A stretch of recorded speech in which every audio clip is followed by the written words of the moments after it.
You're listening to an IOE podcast. Powered by UCL Minds.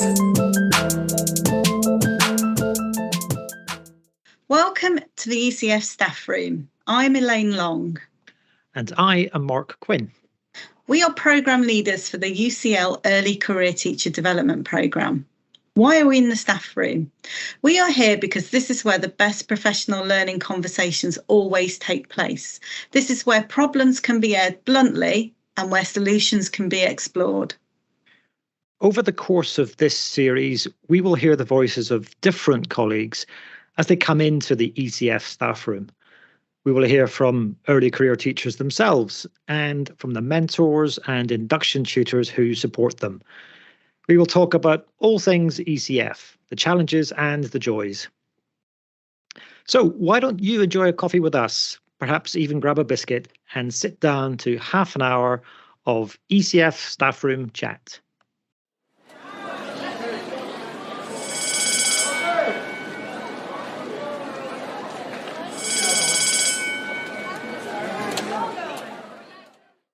Welcome to the ECF staff room, Sally Adams. Sally, we are delighted that you're taking a seat in our staff room this afternoon. We know you've had a busy day, so you get to sit down on the staff room, take the weight off your feet, have a biscuit, have a drink. What can I get you? What can I get you to drink, first of all? Well, I'm not a big fan of coffee. I know that's a very unpopular opinion, but I definitely make up for it with the biscuits. Anything with chocolate, I'm a big fan. So a dry chocolate biscuit with a dry chocolate biscuit. Yeah, maybe a hot chocolate if I'm wanting to indulge myself. Okay, chocolate biscuit and hot chocolate. Right. Okay, that sounds positively disgusting, but I'll get that for you. Yeah. I think that sounds good for the autumn season when the leaves are falling outside. But I do think there's a danger that you may be found out, Sally, and kicked out of the profession on account of not drinking coffee, because that is highly, highly suspicious. But you made up for it with the biscuits, so I think we're at a safe level to progress with the podcast.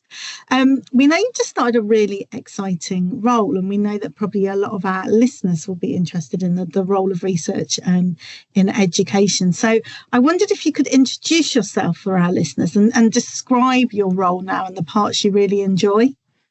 Yeah, no, absolutely. So yeah, I'm Sally Adams, and I'm the head of Exchange Research School. I'm new to the role. I only started in September. And I'm really enjoying the new challenge. So my day so far, it's been quite an exciting day, really. I've been quality assuring an oracy framework that's been developed by Every Child Matters Trust, and that's a really fantastic piece of work. It's great to be part of its development, and I'm really looking forward to seeing the impact that it'll have in the future.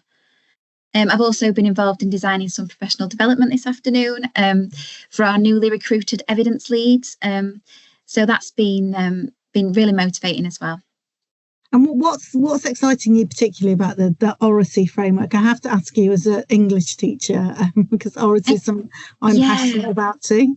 I just think it's such a fantastic framework that they've developed. It really thinks about everything. There's lots of strategies to use to support teachers and leaders, and it's really accessible. So they've put together some posters that come with each strategy. It's something that if I was still in the classroom, I'd be really excited to get my hands on and to implement in school. So it sounds like a core part of what you're passionate about is that translation of research to practice and being able to bring research to teachers in a practical way that they can use to improve student outcomes in their setting. Yeah, absolutely. I mean, that's kind of our main aim, really. Yeah. So I know this means that you're no longer teaching in the classroom the way you used to, apart from occasional stints where you get dragged in to look after some other colleague's classroom. And we do hope, of course, that, our ECTs and our mentors listening into this podcast have got a full life mapped out for themselves, chained to their whiteboards, to their classroom desks. We hope that they do feel that they've got a career or future in education at some level. and many of them will spend all of that time, devote their careers to teaching in the classroom, and they'll be really excited at that prospect. Some of them will feel that it's like 100 years of winter for them. But if they are thinking about what else they might do with their career, they might listen to you, Sally, because you've had really quite a diverse career already. So could you tell us something about that, how you became a teacher and the roles you've moved on to since? Yeah, absolutely. Well, I initially wanted to be a secondary drama teacher. I studied theatre and performance at the University of Leeds, and when I realised that I wasn't cut out for drama school and a life on stage, I thought, well, I'd love to teach drama. Now, my mum was a head in a primary school, and I ended up getting roped in to support with the primary school productions, and then supporting in the classroom. And to be honest, I just fell in love with it. I loved bringing my creativity to make classroom learning more engaging. So for the next 10 years, I was a primary school teacher and then a leader, predominantly working in early years and Key Stage 1. And I absolutely loved my time in the classroom. I was so blessed to work with so many amazing colleagues, communities and families and children. But then I decided to step away from the classroom and follow my passion for professional development. So I spent a year working at Exchange Teaching Hub, looking after the MPQs and CPD programmes and facilitating on some of those programmes as well. And I really enjoyed that work. I learned so much about effective professional development and really developed as a facilitator. And then after a year in that role, I started my current role, leading the research school, which came at just the right time, really. I'm really lucky that I now get to work with some amazingly talented professionals. I'm learning so much, and I'm starting to realise the difference that I can make in this role. So I never guessed that I'd be in a role like this when I first began my career as a teacher. It definitely wasn't the plan, but I feel like right now I'm where I need to be, and I'm really loving the work that I get to be involved in. Sally, can I ask you? Sometimes we get teachers asking us when we're leading professional learning and development. Elaine and I will get this. We'll get someone tapping us on the shoulder at lunchtime and saying, "How did you get the job that you have right now? You know, how did you move from being a classroom teacher to doing what you do now?" So I'm curious, and I think our listeners would be curious. What was it about you, or what was your preparation like? How did you equip yourself to move into those research lead roles? Well, I don't think that I would have been as good in my current role if I'd come straight from the classroom. So It was really useful to have that little bit of time working at the Teaching Hub so that I could really develop my understanding of programme design and facilitation. But I think for me, it kind of the opportunities just came at the right times, and it was just about following my passions and being true to what I wanted to do, along with trying to juggle kind of, work-life balance and kind of spend time with my family as well. So it was kind of a mixture of things, really, but it's just about following your interests, I think, and being true to yourself and the bits of the work that you really enjoy. And do you think, because you mentioned your drama school experience beforehand, and then working alongside your mum, and before becoming an early years teacher and a Key Stage 1 teacher, is that experience, or the experiences you had before going into teaching, do you think those are experiences which you still call upon today? Yeah, possibly. And I think sometimes you don't really know what you want until those opportunities present themselves, if you know what I mean. Like I say, I really wanted to be a secondary drama teacher. But I just fell in love with the experience that I was having in primary schools, and kind of accidentally, really. It just happened. I always think that no experience is wasted in teaching, right? Absolutely. Everything you've ever done will somehow come up into a lesson at some point, right? Or into an exchange you have with a child. Yeah, absolutely. I think also important is the fact that you don't just have to stick in one role in education, that you can come in and out and then do different things. And I think those primary school pupils and all the people you work on in professional learning are probably very grateful that you decided not to go into the world of theatre and stage, although there are some similarities with facilitation maybe and theatre and stage sometimes. So perhaps you use some of those skills. But here and now you're in the research school and you're thinking about evidence-informed leadership in your area. And I know that the EEF guidance report on professional development is something that's influenced your thinking. And I wondered in particular if you could identify one of the mechanisms that you draw on the most and find yourself returning to, and just explain why that is. Yeah, that's a really interesting question, Elaine. I really love the Effective Professional Development Guidance Report. You know, it's a really good read, and I think that anybody in a leadership role, you know, really needs to read it and think about professional development and the importance of that balanced design. For me, though, I'd say embedding practice is the area that I find myself most often returning to. So throughout my teaching career, I've attended many training programs which have been really informative and motivating, but then I've left and I've returned to the busy classroom and haven't necessarily made the most of embedding that practice. So as we design professional development and facilitate these sessions, we really need to think about that, and we need to build in opportunities to enable participants to plan for that, and we need to equip them with the tools to do that effectively. So, for example, giving them time to develop a brief action plan or implementation plan and discuss this and get feedback from peers and facilitators, because we know from the evidence underpinning the guidance report that producing an action plan makes it more likely that a teacher will use the technique that they've learned during PD. Another one is encouraging self-monitoring. So again, the guidance report tells us that professional development may be more effective if it establishes a method whereby teachers can monitor and record their own performance. So for example, reflective journals. So that's something that I really liked about the art of facilitation, actually. You know, the journal really encouraged us to be reflective. And it was really powerful because it really helped me to come back to the learning and question if I changed my facilitation approach, and if I had, what impact did it have? You know, so it's important for teachers' professional development that they become self-reflective, and if we can do that well, we're enabling ourselves more opportunities for professional growth. So I think that by encouraging and developing this skill within professional development opportunities, we're not only supporting the learning within this professional development experience, but we're also developing self-reflection skills and opening more doors for the future. So currently it's something that we're exploring with our professional development offer at the research school, and we want to get better at this and to improve the effectiveness of the CPD that we offer, and enable it to impact teaching and learning and allow more children to really benefit from evidence-informed practice too.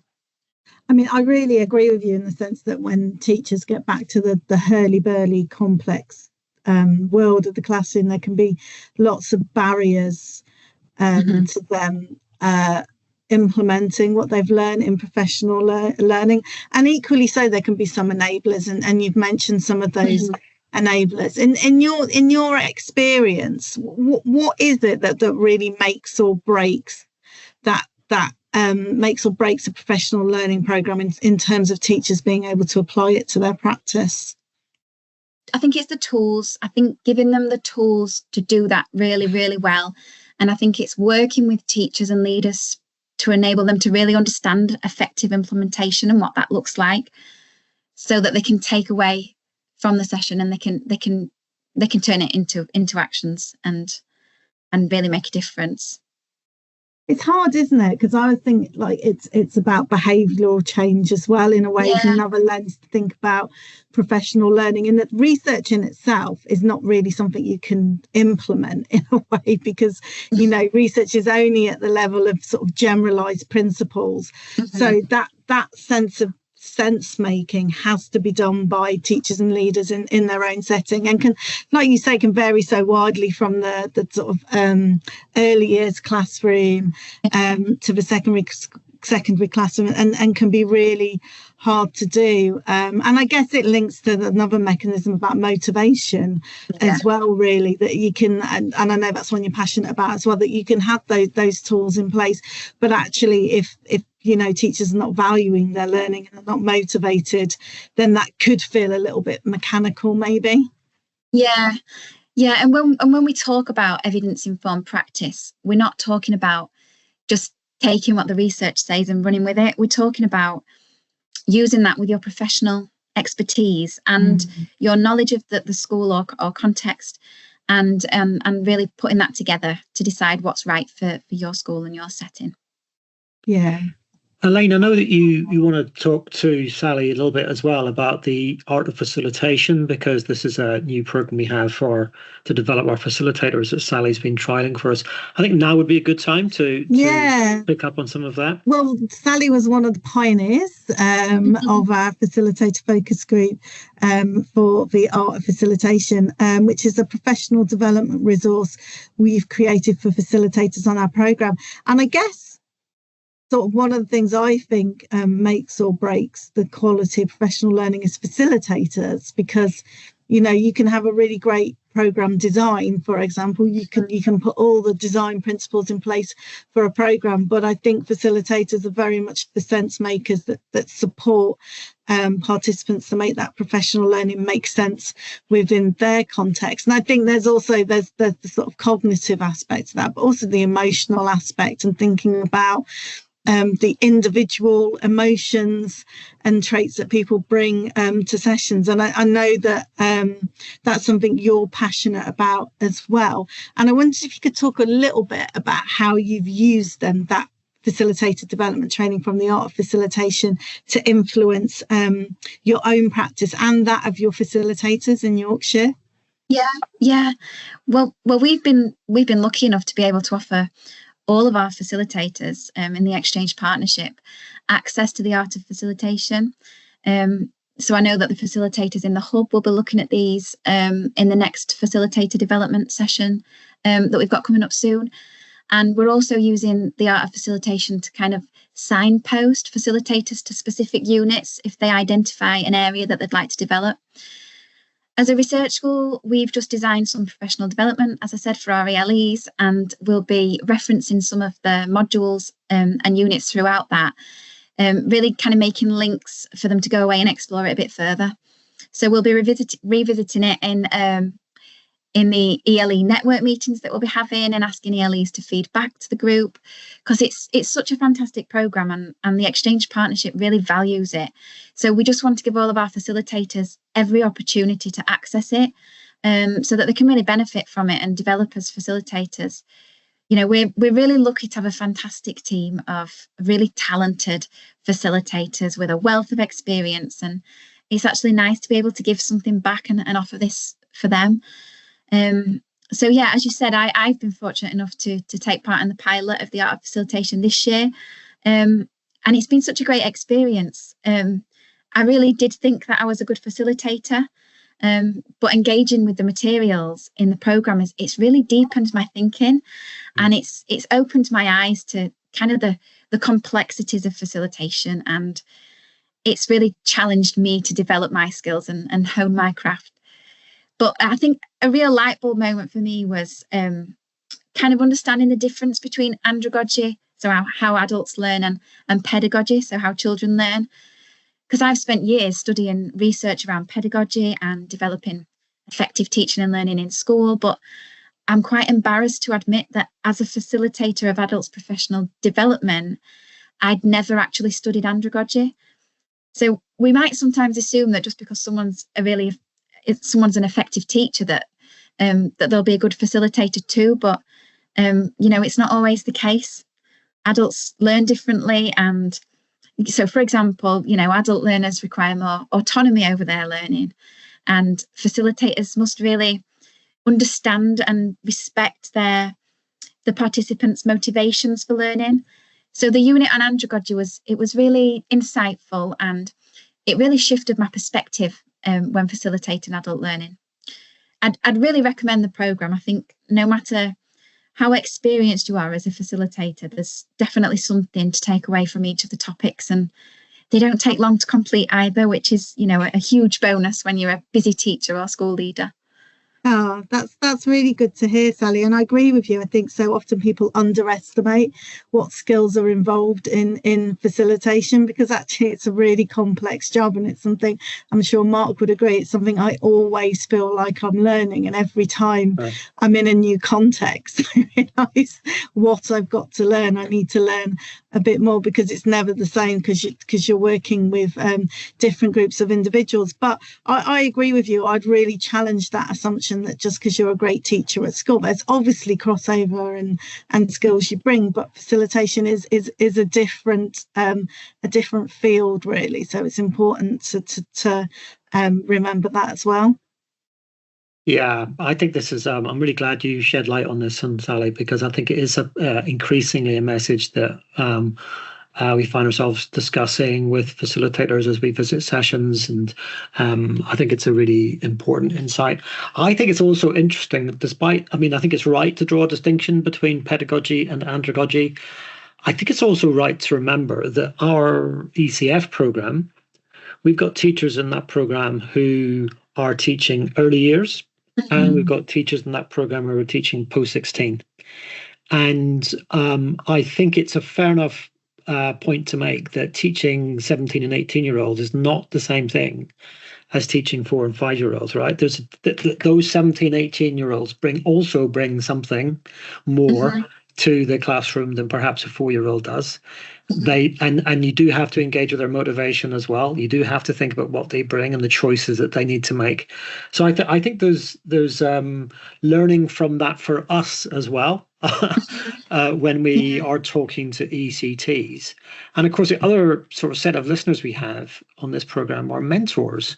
And mentors fall into that really interesting position, don't they? Because although they are school-based, they are also teacher educators. One could call them teacher educators, right? So mentors need to engage with how adults learn. In this case, their mentees, their ECTs, and the different rhythms of learning as they go through a year, their ups and their downs, and the things that they're strong with, and the things that they need support with.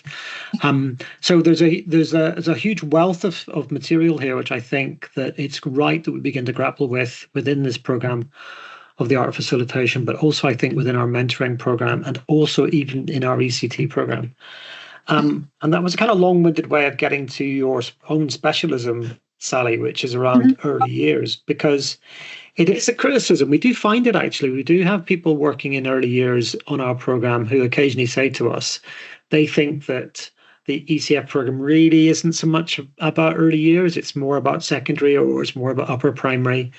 That some of the things that we might be suggesting that the framework might suggest are good things to do aren't always good things to do in an early years setting. So, first of all, has that been your experience? Do you sympathise with that sentiment? And how have you, in your work up in Exchange, dealt with that kind of response? Dealt with that issue that you get from early years teachers who need the program a bit translated for them? Yeah, I do think that early years practitioners are sometimes a little bit overlooked. Child development is very complex, and the early years is such an important time. Practitioners really need, real specialist knowledge and skills. And the Guide to Effective Professional Development in the Early Years, it really highlights the importance of appropriate professional development opportunities for early years staff, to make sure that they're offering that quality learning and development experiences for all children. But still, early years practitioners often find themselves sat in staff meetings and professional development programs feeling like it's not really benefiting them. That being said, I do think it's really important that all school staff understand the different phases. You need to know where the children have come from and where they're going to, so that you can really help to make that a smooth transition. And, you never know where you're going to end up next year. And as someone who's moved between phases quite a lot, I've always felt that I wanted to make sure that I wasn't limiting my professional development to one phase. Yeah. But I think there's still some work to be done to support teachers and leaders to really understand the importance of early years. And all school staff agree that, early years is a magical place and it's really hard work, but I'm not sure everyone always recognises the specialist knowledge and skill that you need to be effective in the early years. So as you said, the ECF is broken down into primary and secondary with activities for each, but it takes a facilitator who really understands early years to be able to add context to the material so that they can really benefit early years teachers. Yeah. So we support each other quite a lot in the exchange partnership, and I'll often work with ECF or the ITT providers, looking at what this looks like for early years, and making sure that we've got the right people facilitating on the programmes so that they can offer kind of those real life examples. Sally, would you say there are advantages or disadvantages for facilitated groups, or one of our clusters, for example? Would you say it would be a good idea or not to have early years practitioners all in one cluster, separated from, let's say, a primary cluster? I think there's pros and cons, because although you could give more kind of specialist and a more bespoke professional development session for early years teachers specifically, you're kind of limiting them then to the early years. And I think you've got to keep an open mind. And I think as an early years teacher, you've got to be quite proactive as well in your own professional development. So if you sat in professional development sessions thinking about, and you're thinking that this isn't for me, think about what it looks like in early years. So rather than just switching off and thinking, it's not for me, ask yourself, what can I compare this to in early years? Because when it comes to pedagogy and principles, there's not a lot of difference. And actually, there's a lot that the rest of the teacher staff can learn from early years staff as well. Yeah. So there seems to be a lot of professional development at the moment around adaptive teaching, and this is something that early years practitioners have been doing well for a really long time. So yeah, it's about understanding how teachers can work together and not limiting yourself to one phase, but thinking of the bigger picture, if that makes sense. Yeah, this kind of, the ECF, of course, is written as a generic framework, and I think it's right to try to hold on to what the advantages of that are. What's the point of having a generic framework? And one of the points is to suggest that a teacher's life is not static within one phase. Actually, people do move between primary and secondary. People certainly move up and down the primary key stages and from early years into key stage 1, for example. And of course, if you're in secondary, you're teaching usually across all the 2 or 3 key stages which are there. So I think it's right to remember that a teacher isn't just teaching one phase or one year group. They're teaching really a pretty wide range, and that even if they're not doing it right now, it's something they're going to be doing at some point in the future, right? Yeah, absolutely. Yeah. We do need to have more awareness of other areas in school. I think I've worked with people before and they've said, but I'm an early years teacher. Yeah. But you might not be in the future. And like I said, we need to think of the bigger picture. Yeah. Go on, sorry. I was going to say there's not always a lot out there specifically for early years teachers. But it was great to see that the EAF have developed an early years evidence store, and that shares kind of specific research evidence for early years staff, along with summaries and tools and a really fantastic bank of exemplification videos too. So yeah, I think that's something that the early years teachers and practitioners really should be aware of, because it is great to have a resource that's specifically for early years staff. So having said all of that, Sally, you did step away from your early years classroom. Yeah. So I'm curious as to what the future holds for you now, what your next steps might be. Yeah. Right now, I'm really enjoying what I'm doing. I'm feeling really excited about the opportunity to really grow the research school. It's only our second year this year, and really build networks and to develop evidence-informed practice in our region. but I like to keep an open mind. I can't see myself staying out of the classroom forever. I really do miss working with the children. But right now, things are good, and I'm really enjoying my current challenges and what I'm learning. Well, Sally, we give every guest on our podcast a Post-it note to write some advice on. So before we end today, and you can take your hot chocolate away for a nice autumnal walk, we would like to know, what would you like to write on your podcast, and where would you stick it? Okay. I would write on my Post-it note to schedule a little bit of time every now and then to just take a step back from your day-to-day tasks and really find time to think and reflect and focus on your professional development. And I think teachers really need to invest in themselves because they deserve it, and so do the children that they work with. And I would share that Post-it note with as many teachers as I possibly could. I think it's great to have that chance to really reflect and refocus. So maybe that will go on the staff room, wall, in the toilets, on teacher planners, all over the school. I'm with you on that one. I think that's a good one. Sally, we sent our listeners a challenge at the beginning of this podcast episode, which was to pick up any clues that we were dropping along the way about your other career, about the whole other Sally Adams, which is out there in the big wide world. Would you like to let us into your little secret? Yes, I will. So I used to be in a Steps tribute band, which was great fun. We performed all over the country and abroad. And just had so much fun.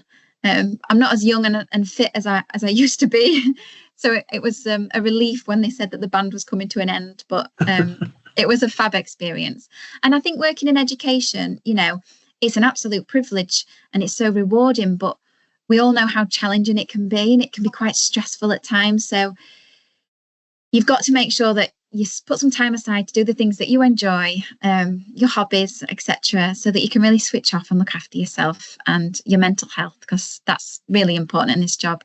And I feel like my Steps tribute band really gave me a space to do that. Well, the bell might have rung on your Steps career, Sally, and I can hear it ringing now. So it's telling us that we've come to the end of our time together in the ECF staff room for today. We thank you very much for coming in and taking a seat and drinking our hot chocolate for us. No, I'm not sure anybody else wanted that hot chocolate, but you're very brave. And thank you, and we'll see you again very soon, I'm sure. Yeah, thanks Sally. Very much. Thanks for inviting me. Our thanks go to Sally Adams for sharing a chocolate biscuit and a hot chocolate with us this week in the ECF staff room. Please do get in touch with us if you think you would like to chat with us about your ECF experience. In the meantime, do join us soon for a biscuit and a chat with another colleague in the ECF staff room. And if you've enjoyed this episode, there's more where that came from. Search the IOE podcast from wherever you get your podcasts to find episodes of the ECF staff room, as well as more podcasts from the IOE. And a quick favour before you go. If you're listening on Apple Podcasts or Spotify, we'd really appreciate it if you could give the IOE podcast a rating. 5 stars would be nice if you're enjoying the show. And that will help us to reach more people who are interested in hearing what the ECF staff room is all about. Thanks so much for downloading and listening to this IOE podcast.